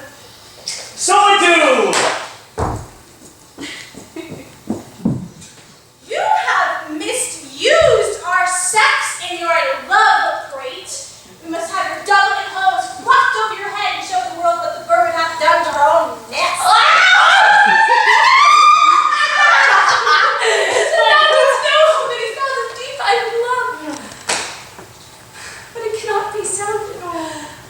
My affection hath an unknown bottom, like the bay of Portugal. Or rather, bottomless, that as fast as you pour affection in, it runs out. No! I'll tell thee, Eliana, I cannot be out of the sight of Orlando. I'll go find a shadow in sight till he comes. I'll sleep.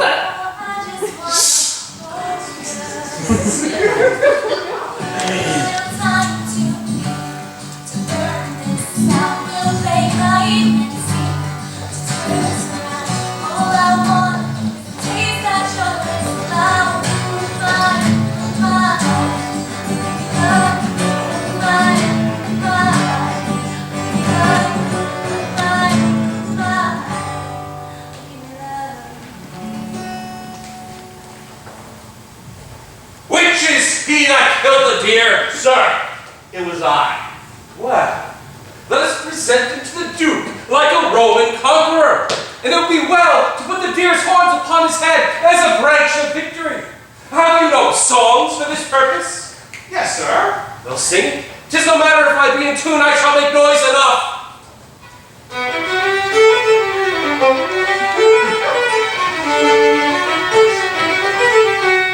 What shall he have that killed the deer as I ever skin and hoist away? And singing all the rest of that is put on.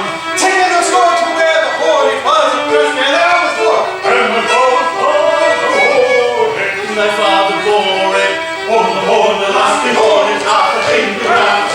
On the horn, the lusty horn is not the thing to laugh. On the horn, the lusty horn is not the thing to laugh. On the horn, the lusty horn is not the thing to laugh.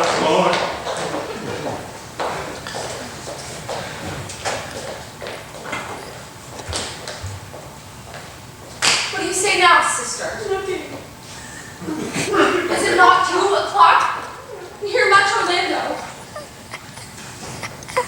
I warrant you with pure love and troubled brain, taken his bow and arrows and is gone forth to sleep. Look who comes here. Ah, my errand is to you, fair youth. My gentle Phoebe bid me give you this. I know not the contents, but I guess by the stern brow and the waspish action which she used as she was writing of it, it bears an angry tenor. Pardon me, I am the guiltless messenger. Patience herself would startle at this letter and claim swagger. Fairness, spare all. Why writes she so to me? Will you hear the letter? So please you, for I have not heard it yet heard much of Phoebe's cruelty. She Phoebe's me. Mark how the tyrant writes. Art thou God, shepherd turned, that a maiden's heart hath burned? Can a woman rail thus? Call you this railing? Why, thy God had laid apart, warst thou with a woman's heart? Did you ever hear such railing? Whilst the eye of man did woo me, that could do no vengeance to me, meaning me, a beast. While you chid me, I did love.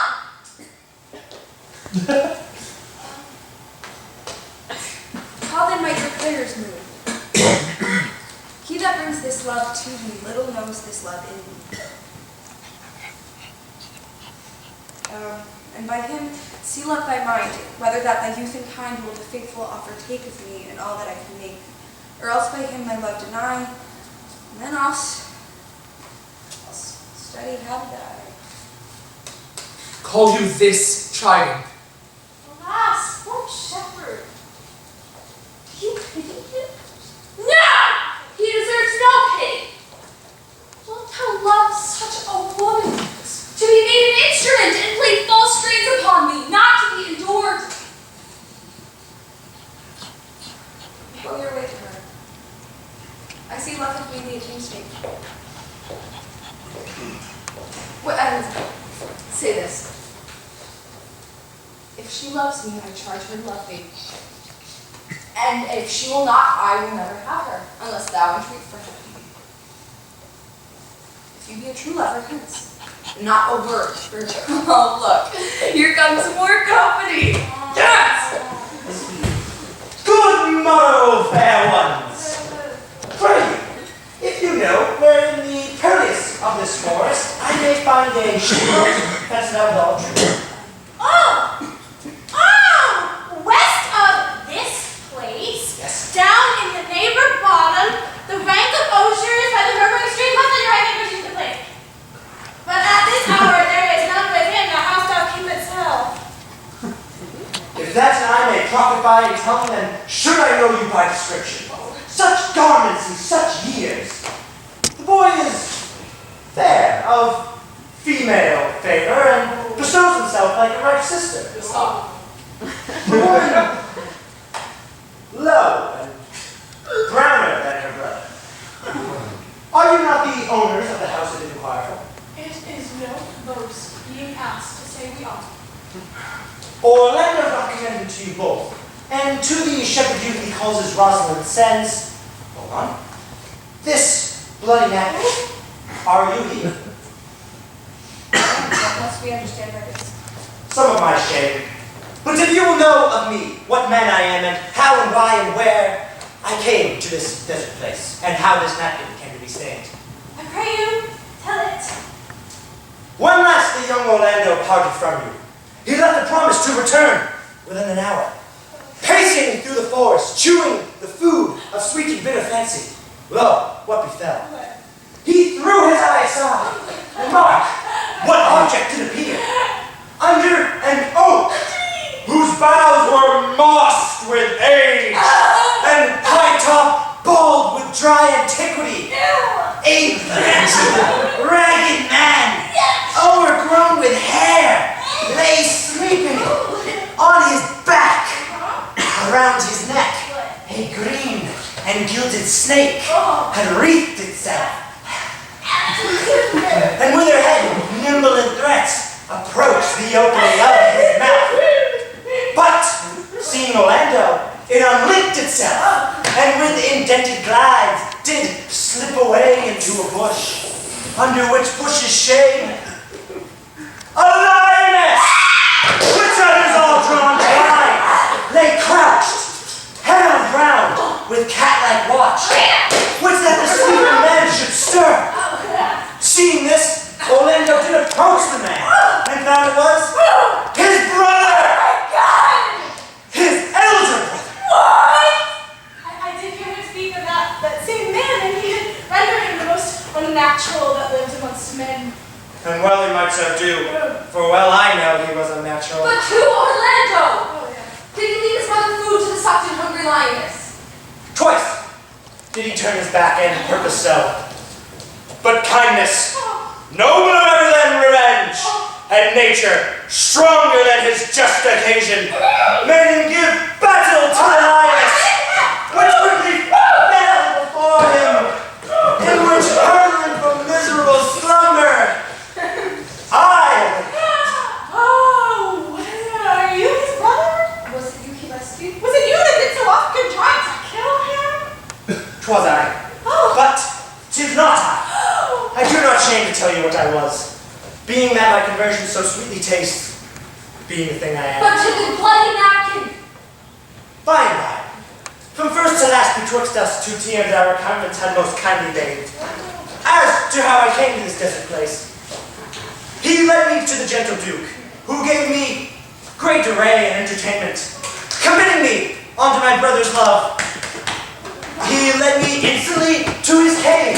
There, stripped himself. And upon his arm, the lioness had torn some flesh away. All this while, he had bled and fainted and cried upon fainting for his Rosalind. In brief, I remembered him, bound up his wounds, and after some time, being strong at heart, he sent me hither, stranger as I am, that you may excuse his broken promise, and to the shepherd youth he calls his Rosalind sends this bloody napkin. How now, Ganymede? Sweet Ganymede! Many will swoon when they do see blood. Oh, there was more in it. Ganymede! Oh, look, remembers. I would work home. Who will lead you thither? Are you taken by the arm? Oh, be of good cheer, youth. You a man. You lack a man's heart. I do so, I confess it.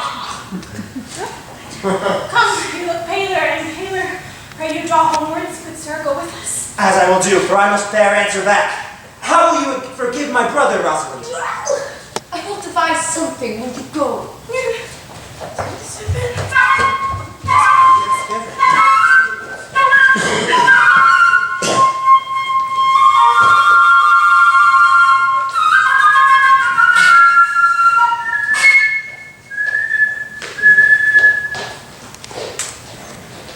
We shall find time, Audrey. Patience, gentle Audrey. If the priest was good enough for all the old gentlemen to say. A most wicked Sir Oliver, Audrey, a most vile vortex. But Audrey, there is a youth here in the forest lays claim to you. I know who it is. He has no interest in me in the court. Here comes Ganymede. Good evening, Audrey. Good evening to you, sir. Good evening, gentle friend. Up, cover thy head. Cover thy head. Nay, prithee, be covered. How old are you, friend? 5 sir. A ripe age. Is thy name William? William, sir. A fair name. Was born in the forest here? Aye, sir, I thank God. Thank God! A good answer. Art thou rich? Faith, sir, so-so. So is good, very excellent good, and yet it is not. It is but so-so. Art thou wise? Aye, sir, I have a pretty wit. Why, thou sayest well. I do now remember a saying, the fool thinks himself to be a wise man, but the wise man knows himself to be a fool. The heathen philosopher, when he didst desire a grape, would open his lips and put it into his mouth, thereby meaning grapes were meant to eat, and lips to open. Oh, do you love this woman? I do, sir. Take my hand. Art thou learned? No, sir. Oh. Then learn this of me. To have is to have, for it is a figure of rhetoric that drink poured from a cup into a glass, by filling the one, doth empty the other. For all your writers do consent that Ips is he, and you are no Ips, for I am he. Which he, sir? He, sir, that must marry this woman. Therefore, you clown, abandon, which in the vulgar is leave the society, which in the common is female, of which in the is society, which in the common is female, which together is abandon the society of this female. Or, clown, thou perishest, or, to thy better understanding, diest! Or to wit, I kill thee! Make thee away! Translate thy life into death, thy liberty into bondage. I will deal in poison with thee, or in bastinado, or in steel. I will bandage thee in faction. I will overrun thee with policy. I will kill thee 150 ways. Therefore, tremble and depart! Our master wishes to seize thee, come away.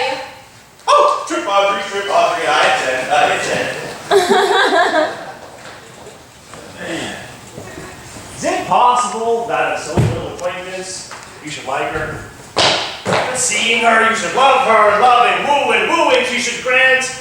And will you persevere to enjoy her? Neither call the giddiness of it in question, the poverty of her, our small acquaintance, my sudden wooing or her sudden consent. But say with me that I love Aliena. Say with her that she loves me, and consent us both that we should enjoy each other. It shall be for thy good. My father's house and all the revenue that was old Sir Rowland's, I estate upon thee, and here live and die, shepherd. You have my consent. Let your wedding be tomorrow. Thither will I invite the Duke and all his contented followers. Go you and prepare Aliena, for look you, here comes my Rosalind. God save you, brother.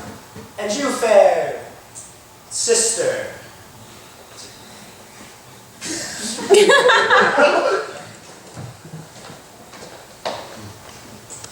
Oh, Ormond, how it grieves me to see where they hurt in a scarf. It is my arm. I thought they parted the wounded by the false one. Wounded it in, but with the eyes of a lady.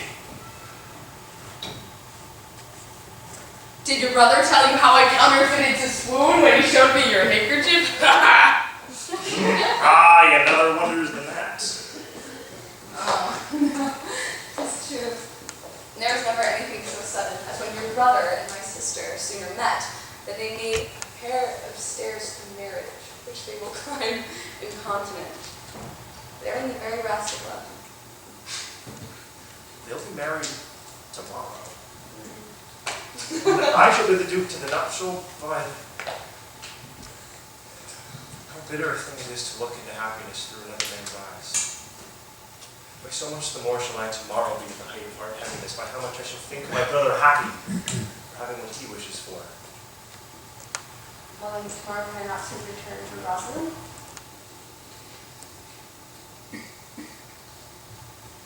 I can live no longer by thinking.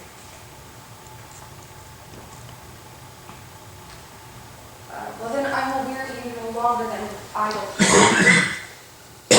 Know of me then that I can do strange things. And if you love Rosalind so near the heart as your gesture cries out, that when your brother marries Aliena, shall you marry her. It is not impossible to me to set her before your eyes tomorrow. Speakest thou in sober meanings? By my life. I do.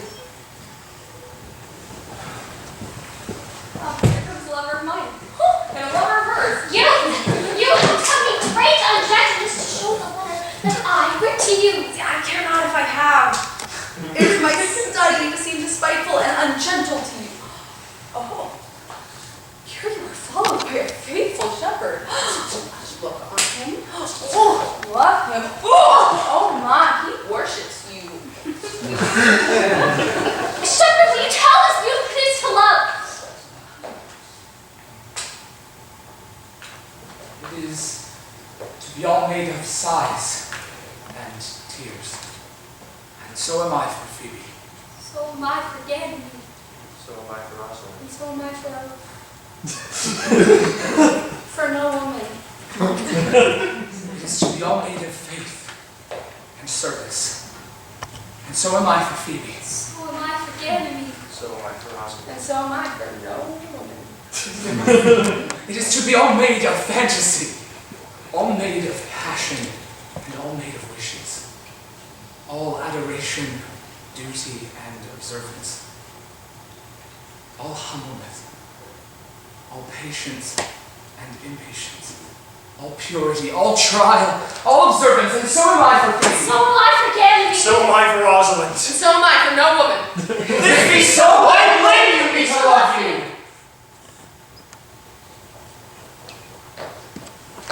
Who do you speak to? Why blame you me to love you? It's her that is not here. A dog not here. Pray no more of this! 'Tis like the howling of Irish wolves against the moon. I will help you if I can. I would love you if I could. No?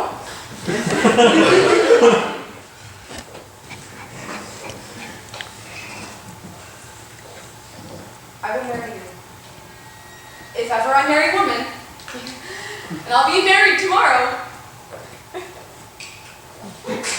I will satisfy you. If ever I satisfy him, and you will be married tomorrow. I will content you. If what pleases you contents you, and you will be married tomorrow.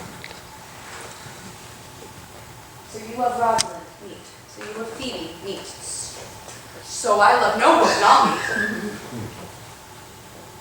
Go for it. I've given you all plans. On my fail if I live. Nor I.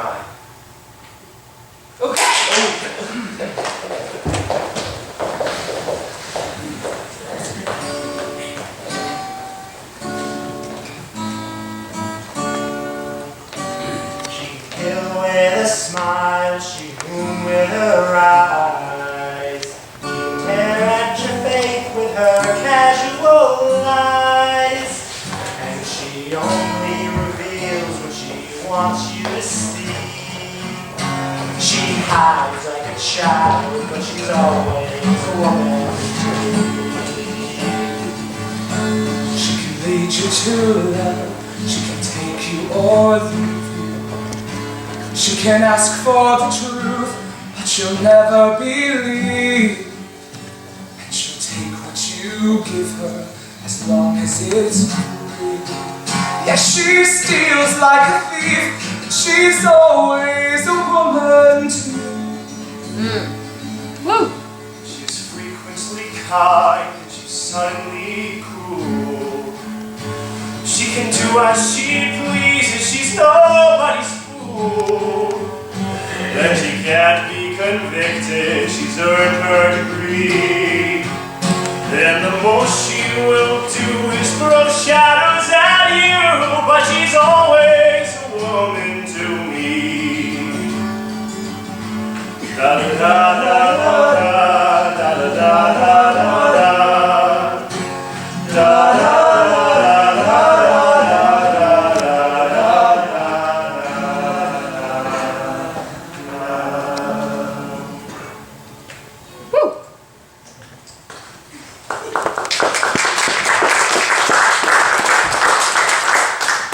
Today is the joyful day of today.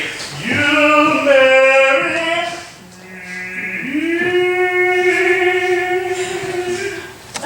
I did desire it with all my heart, and I hope it is no dishonest desire to be a woman of the world. To the bench. Well met, honest gentlemen. By my troth, well met. Come, sit. Sit in the song. Shall we clap into it roundly without talking or spitting or saying we are horse, which are the only prologues to a bad voice? Faith and faith both in a team, like two Macy's on a horse.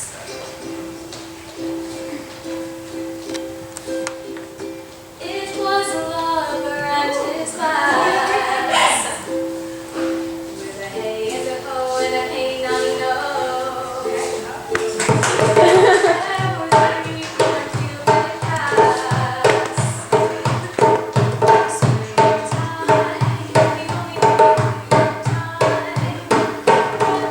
Sing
young gentleman. Though there was no great matter in the ditty, yet the note was very untunable. You were mistaken, sir. We kept our time. We lost not our time. By my troth, yes. I count it as time lost to hear such a foolish song. God idle you and God mend your voices. Come, Audrey.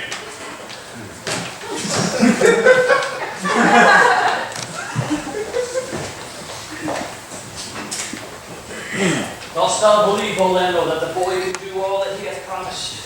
Sometimes do believe, and sometimes do not. Those who fear they hope, but know they fear. Okay, patience. Once more while our compact is urged. You say that you will bestow Rosalind on Orlando here, my great grandmother. That would, had I kingdoms to give with her. And you say you will have her when I return. That would I, for I have all kingdoms king.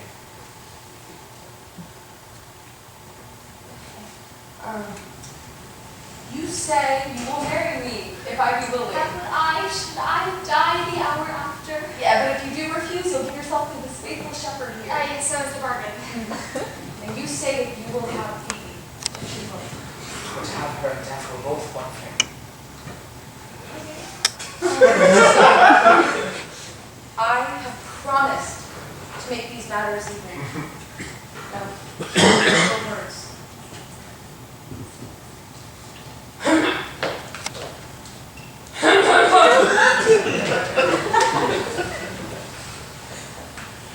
do remember in this shepherd boy some lively touches of my father's favor.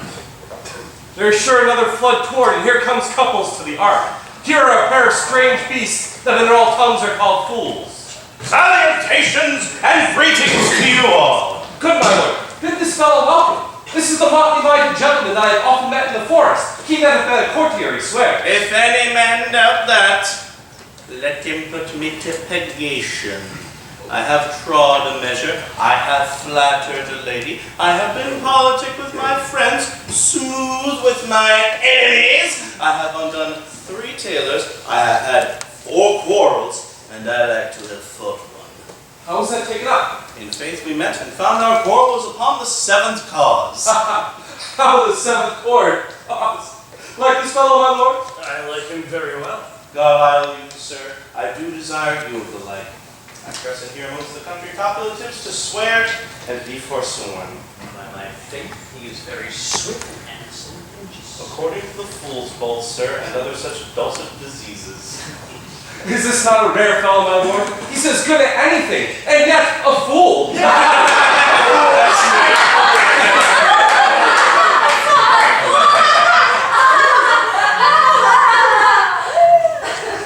Is there mirth in heaven when earthly things may even attune together? The dew, the seed by God, Hymen from heaven brought her. Yea, brought her hither that thou might join her hand with his whose heart within his bosom is. To you I give myself, for I am yours.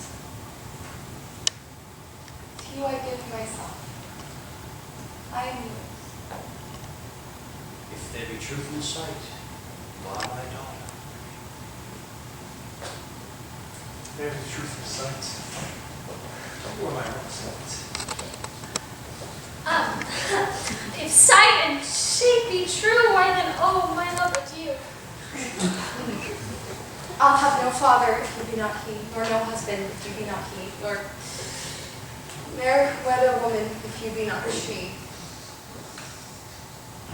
Oh, my kidneys! Thou art to me, even daughter in no less degree. I will not eat my word. Now thou art mine. My fancy to doth mine.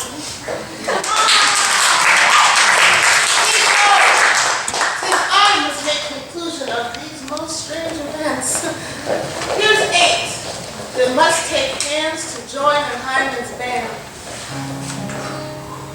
Loneliness not.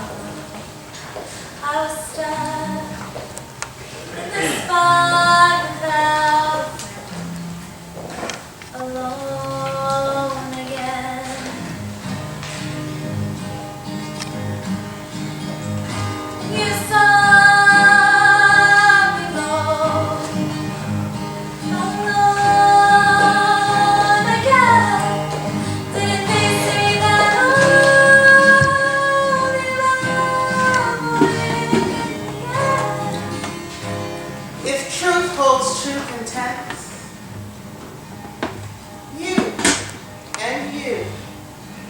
you'll cross your heart.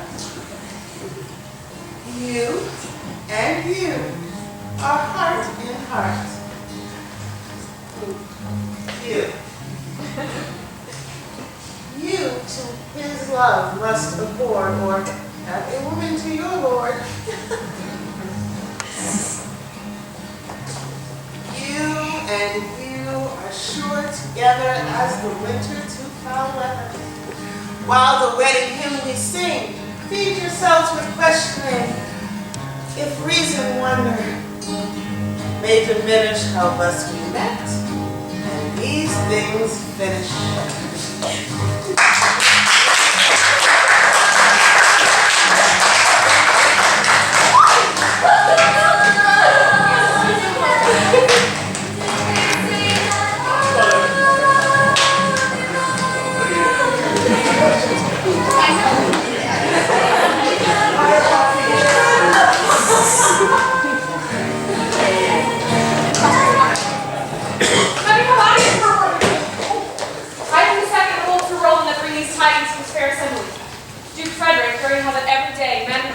Resorted to this forest, addressed a mighty power, which were on foot in his own conduct, purposely to take his brother here and put him to the sword. And to the skirts of this wild wood he came, where, meeting with an old religious man, he was converted, both from his enterprise and from the world. His crown bequeathing to his banished brother, and all their lands restored to them again that were with from exile. This to be true, I do regain my life. Welcome. Thou offerest failure to thy brother's wedding. Forget this new fallen dignity and welcome into our rustic revelry. And now brides and bridegrooms all with measures heaped in joy to the measures fall. Sir! By your patience. If I heard you rightly, the Duke hath put on a religious life and thrown into neglect the pompous court. He hath. To him will I. There's much to be heard and learnt in these convertities. Sir, to your former honor I bequeath, your patience and your virtue doth deserve it. And you, to a love that your true faith doth merit. You, to love and land great allies. You, to a long and well deserved bed.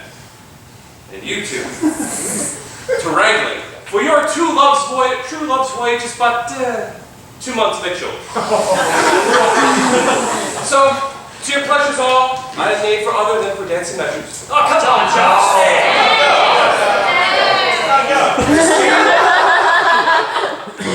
To see no pastimes, what you would have of me, I will stay to learn in your abandoned cave.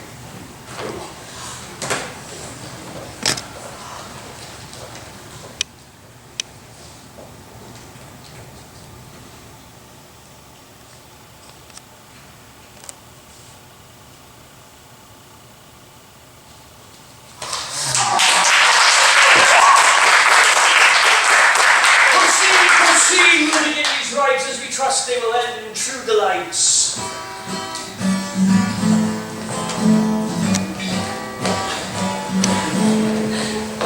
If you want to sing out, sing out.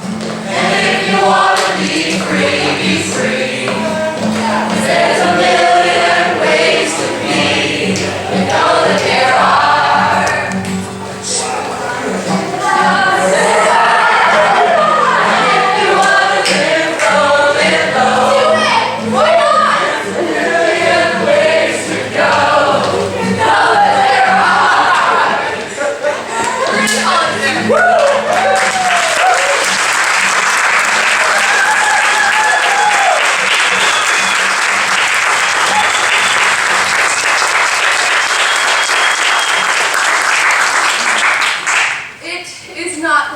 To see the lady, the epilogue.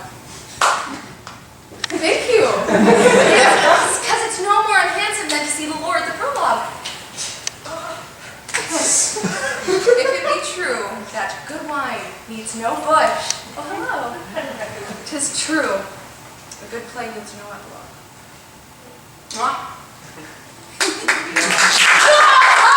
But to good wine they do use good bushes. And good plays prove the better by the help of good epilogues. I see you waiting.